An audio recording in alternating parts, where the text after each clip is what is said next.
oldum, yol maçladım, 34'üm təcili yardıma, gönderdim xəstəxanaya. Lap yaxşı. Sen özün gördüğünde bende bir problem yoktu. Ben yerimde oturup işimi gördüm.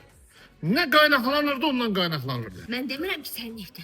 Çay verirsən, çay ver. Dən nə əzilib büzülürsən, gətir çayı, koy, cəhənnəm ol, get. Son zamanlar özde ezilip üzülmeye çoxalmış da. Yaxşı ki sen geldin. Yaxşı sen varsan Nübab. Yaxşı sen varsan. Ne yaxşı sen varsan. Prosta sen ne şeydi? Bu arada gidip kardeşler meyveden rehber dersi almışam. Kreslonda oturam, eğlencelim ama katibem yok da. Neyinirsən katibəni? Ha? Katibəni neyinirsən? 3 azad vermeye. Çay istəyirsən? Bundan sonra sənin çayımı da özüm verəcəm, kofevi də özüm verəcəm, meyvəvi də özüm verəcəm. Lap lazım gəlsə, xarici səfərlərə də özüm gedəcəm səndə. İşin, Ne?